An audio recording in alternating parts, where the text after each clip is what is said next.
Video scroll ಮಾಡ್ಬಿಡಿ. ಒಂದೇ ಒಂದು ನಿಮಿಷ ಟೈಮ್ ಇತ್ತು ಅಂದ್ರೆ ಈ ವಿಡಿಯೋ ಫುಲ್ ಕೊನೆ ತನಕ ನೋಡಿ. ಓಂ ಪ್ರಕಾಶ್ ರೈಸ್ ಅವ್ರಿಗೆ ಹೆಲ್ತ್ ಇಶ್ಯೂ ಇರುತ್ತೆ. ಅವ್ರಿಗೆ ಕಣ್ಣು ಆಪರೇಷನ್ ಮಾಡಿಸ್ಬೇಕಾಗುತ್ತೆ. ಕಣ್ಣು ಆಪರೇಷನ್ ಮಾಡ್ಸಕ್ಕೆ ದುಡ್ಡು ಬೇಕು. ದುಡ್ಡು ಇರ್ಲಿಲ್ಲ ಅವ್ರ ಹತ್ರ. ತುಂಬಾ ಜನಕ್ಕೆ ಹೋಗಿ ಸಹಾಯ ಕೇಳಿದ್ದಾರೆ, ಯಾರು ಸಹಾಯ ಮಾಡಿಲ್ಲ. ನಮ್ಮ ಬಾಸ್ ಹತ್ರ ಹೋಗಿ ಸಹಾಯ ಕೇಳಿದ್ದಾರೆ. ನಮ್ಮ ಬಾಸು ಡಾಕ್ಟ್ರಿಗೆ ಫೋನ್ ಮಾಡಿ ಇಮಿಡಿಯೇಟ್ಲಿ ಕಾಸು ಕಟ್ಟಿ ಹಾಸ್ಪಿಟ್ಲಿಗೆ ಹೋಗಿ ಇವ್ರಿಗೆ ಆಪರೇಷನ್ ಮಾಡಿಕೊಟ್ಟಿದ್ದಾರೆ. ನಿಜಲ್ಲೂ ತುಂಬಾ ಅಂದ್ರೆ ತುಂಬಾ ಖುಷಿ ಆಗುತ್ತೆ. ಇದು ನಾನು ಹೇಳ್ತಾ ಇಲ್ಲ, ಓಂ ಪ್ರಕಾಶ್ ಸರ್ ಬಾಯಿಂದನೇ ಹೇಳ್ತಾ ಇರೋದು. ನನಗೆ ಆಕ್ಚುಲಿ ಕಣ್ಣು ಆಪರೇಷನ್ ಮಾಡಿಸ್ಬೇಕು ಸರ್. ನನ್ನ ಹತ್ರ ದುಡ್ಡು ಇರಲಿಲ್ಲ. ನಾನು ಸಲಿ ತುಂಬಾ ಜನ ಕಾಸು ಕೇಳಿದ್ವಿ ಕಣ್ಣು ಆಪರೇಷನ್ ಮಾಡಿಸ್ಬೇಕು. ಯಾರು ನಂಗೆ ಸಹಾಯ ಮಾಡಲಿಲ್ಲ.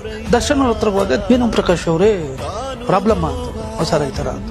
ನೀವು ನಂಬಲ್ಲ ಸರ್, ಅವರೇ ಎಲ್ಲ ಮಾಡಿ ಡಾಕ್ಟರ್ ರೆಡಿ ಮಾಡಿ, ಗೋಪಾಲ್ ಡಾಕ್ಟರ್ ಅಂತ ಹೇಳಿ ಇದರಲ್ಲಿ ನವೀನ್ ಗೋಪಾಲ್ ಅಂತ ಬಸವೇಶ್ವರ ನಗರದಲ್ಲಿ ಮಾತಾಡಿ ಎಲ್ಲ ರೆಡಿ ಮಾಡಿ ದುಡ್ಡೆಲ್ಲ ಕಟ್ಬಿಟ್ಟು ಆಮೇಲೆ ನನ್ನ ಬರಕ್ಕೆ ಹೇಳಿದ್ರು. ಅಲ್ಲ, ನಮ್ ಬಾಸು ದಾನ ಧರ್ಮ ಮಾಡೋದ್ರಲ್ಲಿ ಎತ್ತಿದ್ದ ಕೈ ಕಂಡ್ರಿ ನಮ್ ಬಾಸು. ನಮ್ ಬಾಸ್ ಬಗ್ಗೆ ಇವಾಗ ಸಾವಿರ ತರ ಮಾತಾಡ್ಬೋದು. ತಲೆನೇ ಕೆಡ್ಸ್ಕೊಳಲ್ಲ ನಾವು ಡಿ ಬಾಸ್ ಅಭಿಮಾನಿಗಳು. ಯಾಕೆ ಅಂದ್ರೆ ಬಾಸ್ ಏನು ಅಂತ ಹೇಳಿ ನಮ್ಗಳು ಗೊತ್ತು. ನಿಮ್ಗಳು ಗೊತ್ತಾದ್ರೇನು ಗೊತ್ತಾಗ್ಲಿಲ್ಲ ಅಂದ್ರೇನು. ಈ ವಿಡಿಯೋ ಆದಷ್ಟು ನಮ್ ಡಿ ಬಾಸ್ ಅಭಿಮಾನಿಗಳು ಶೇರ್ ಮಾಡಿ. ಯಾವ ರೀತಿ ಶೇರ್ ಆಗ್ಬೇಕು ಅಂದ್ರೆ, ನಮ್ ಬಾಸ್ ಯಾವ ಕೆಲಸಗಳು ಮಾಡವ್ರೆ, ಯಾವ ರೀತಿ ಕೆಲಸ ಮಾಡವ್ರೆ ಅಂತ ಹೇಳಿ ಇಡೀ ಕರ್ನಾಟಕ ಜನತೆ ಗೊತ್ತಾಗಬೇಕು. ಜೈ ಡಿ ಬಾಸ್.